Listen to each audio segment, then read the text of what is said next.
नमस्कार, मैं हूं नीलू। तो सीरिया में हालात दिन पर दिन खराब होते चले जा रहे हैं। इधर इजराइल लगातार सीरिया पर हमले कर रहा है, लेकिन अब एक बड़ी धमकी नेतन्याहू को जुलानी की तरफ से मिल गई है।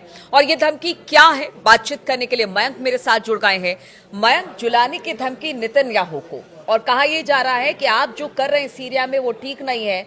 और उसने कहीं ना कहीं एक ये भी ऑर्डर दे दिया है कि जहां भी इजरायली सेना दिखाई दे उनको फौरन देखो और हमला कीजिए। बिल्कुल, देखिए सीरिया में जो है अभी तक जो जंग चल रही थी, अब इसका एक प्रकार से आप देखें तो इसका पूरा नेचर बदलता हुआ दिखाई दे रहा है। और पहली बार ऐसा बताया जा रहा है कि देखिए इजराइल की सेना दमिश्क के बहुत करीब है, और ये बात एसटीएस के जो चीफ हैं जुलानी, इनको बिल्कुल पसंद नहीं आ रही।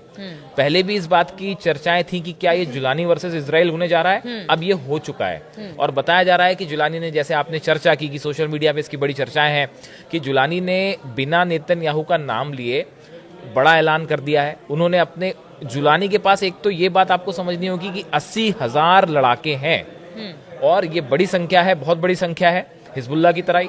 और दूसरी चीज, इन्होंने ये ऐलान कर दिया है कि जहां भी इजराइल के सैनिक दिखते हैं इन पे हमला किया जाए। ऐसी चर्चाएं हैं कि जुलानी की तरफ से, सोशल मीडिया पे कहा जा रहा है कि जुलानी की तरफ से अपने लड़ाकों को ये कहा गया है कि जहां भी इजराइल और नेतन्याहू की फोर्सेस दिखती हैं आप उनको निशाना बनाइए।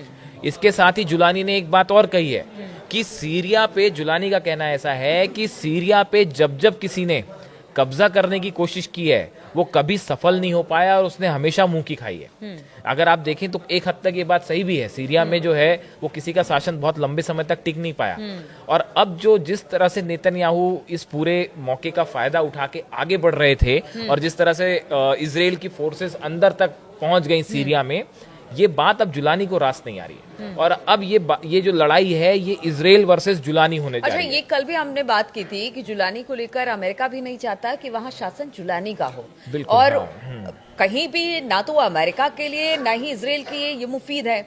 ऐसे में अब जुलानी ये कह रहे हैं कि सीधे सीधे धमकी है, खुले तौर पर धमकी है। तो ऐसे में वहां पर आप क्या स्थिति इस वक्त बनती देख रहे हैं? देखिए अब क्या है वहां पे हालात ये है कि जो और क्या आपको लगता है कि एक सबसे बड़ा संगठन है, और ये देखिए दो तीन चीजें हैं। आपने अच्छा सवाल पूछा, दो तीन चीजें हैं।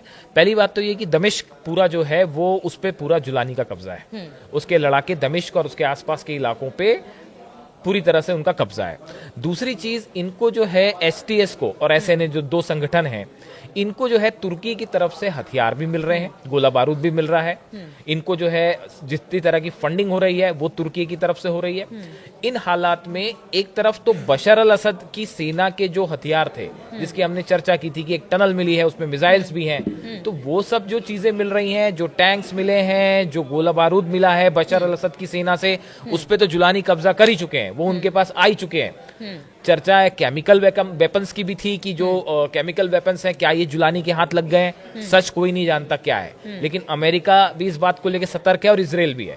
अब ऐसी स्थिति में देखिए जुलानी के पास इस समय कितनी ताकत है। 80,000 के आसपास तो उनके लड़ाके हैं, इसमें कोई शक नहीं है। इनके पास कितने हथियार हैं, और अगर ये इजराइल वर्सेस जुलानी आमने सामने की लड़ाई होती है तो ये क्या रूप लेगी, ये क्या हिजबुल्लाह और इजराइल का जो स्थिति थी लेबनान में, क्या इस तरह की कोई स्थिति बनेगी? देखिए इजराइल के लिए एक नुकसान की बात कह लें आप, या चैलेंज ये है कि इजराइल इस समय सीरिया की जमीन पे है।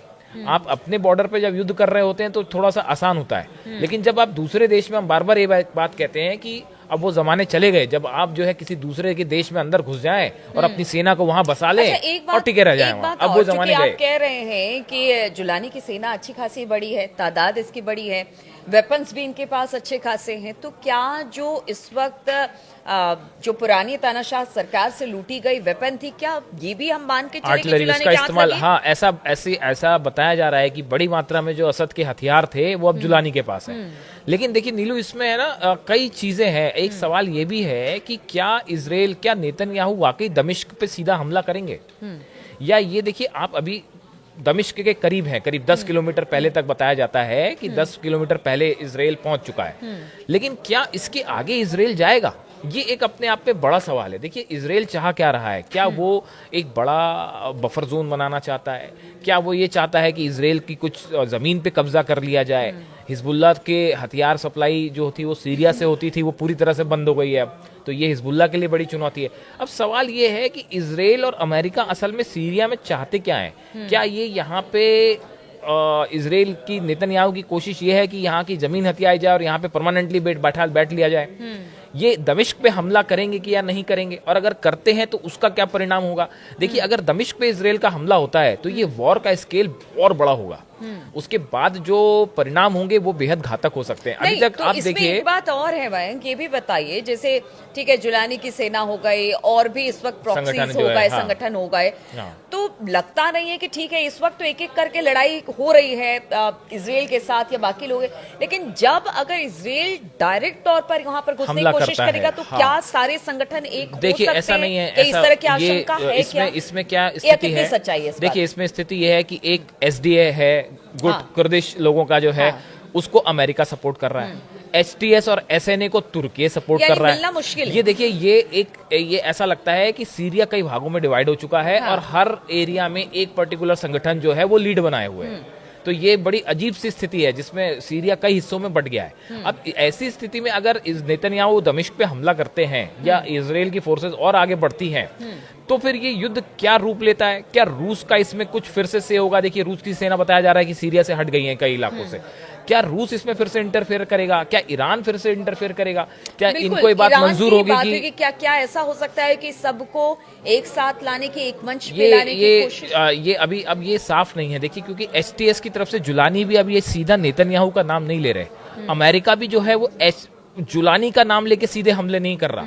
तो एक बड़ी अजीब सी जो है यहाँ पे एक अंडरस्टैंडिंग भी है कि जिसमें जो है वो जुलानी पे सीधा हमला ना अमेरिका कर रहा है ना इजराइल कर रहा है। लेकिन चूंकि अब फोर्सेस तेजी से आगे बढ़ गई हैं इजराइल में, तो जुलानी को यह भी लग रहा है कहीं ऐसी स्थिति ना बन जाए कि बड़े हिस्से में जो है इजराइल अपना कब्जा करके बैठ जाए और जुलानी का शासन जो है वो बहुत कम एरिया में रह जाए। ये उसके लिए भी चुनौती बनी हुई है, जुलानी के लिए भी ये बड़ी चुनौती है। तो ऐसे हाल में 80,000 लड़ाकों के साथ अगर जुलानी ये कहते हैं कि इजराइल की सेना को निशाना बनाइए, तो अगले 48 घंटे ये बड़े देखने वाले हैं कि क्या वाकई ऐसी स्थिति बनती है। क्या जुलानी के लड़ाके सेना जो है यानी कि एसटीएस वो अटैक करता है? कहा जाए वर्चस्व की लड़ाई, ये वर्चस्व की लड़ाई भी है।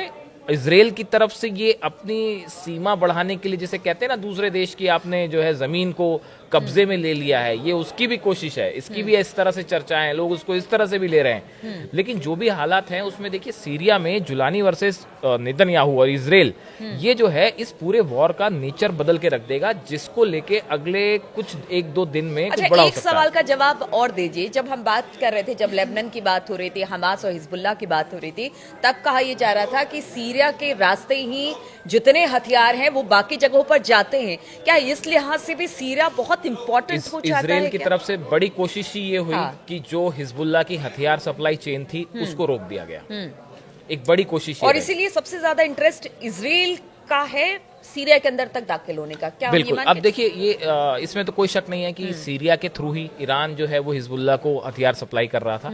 ये चैनल अब बंद है, इसमें कोई शक नहीं है। अब अगर हिजबुल्लाह को अपने हथियार कहीं से जमाने हैं, जुगाड़ने हैं, तो उसके लिए उनको एक नया चैनल खोजना पड़ेगा, एक नया रास्ता खोजना पड़ेगा। और ये अभी ईरान भी देखिए आप, इस पूरे मामले में ईरान भी अभी थोड़े सधे हुए तरीके से आगे बढ़ रहा है। तो ईरान का क्या रुख होता है, हिजबुल्लाह आगे क्या कदम बढ़ाता है, कैसे मजबूत होने की कोशिश करता है, और इस पूरे इलाके में जुलानी वर्सेस नेतन्याहू, अगर ये इजराइल की सेना का अगर युद्ध होता है सीधा, तो क्या होगा, ये थोड़ा देखने वाली बात।